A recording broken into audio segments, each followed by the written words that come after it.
वंचित बहुजन आघाडीचे उमेदवार संतोष पवार यांच्या उपस्थितीमध्ये माळकवठे येथे आयोजित जनसन्मान सभेला ग्रामस्थांचा प्रचंड प्रतिसाद मिळाला। तालुक्याच्या विकासाच्या मुद्द्यावर चर्चा करताना पवार यांनी विद्यमान राजकीय व्यवस्थेवर आणि भूतकाळातील घराणेशाहीवर जोरदार टीका केली आहे। सोलापूर जिल्ह्याने एकेकाळी राज्याला मुख्यमंत्री दिला, मोठ्या पदांवरही आपले लोक निवडून गेले, परंतु बारामती सारख्या जिल्ह्याच्या तुलनेत सोलापूरचा विकास मात्र कधीच झाला नाही।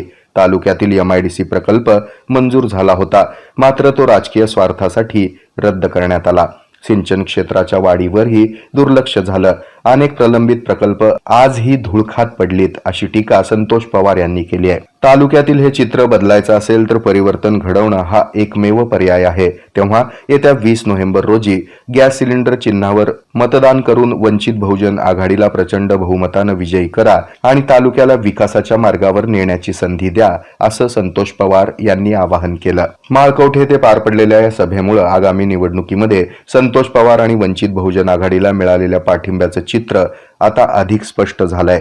तालुका विकासासाठी ग्रामस्थांनी परिवर्तनाची हाक दिली असून यावेळी वंचितचाच गुलाल उधळणार अशी भावना व्यक्त केली जाते आहे।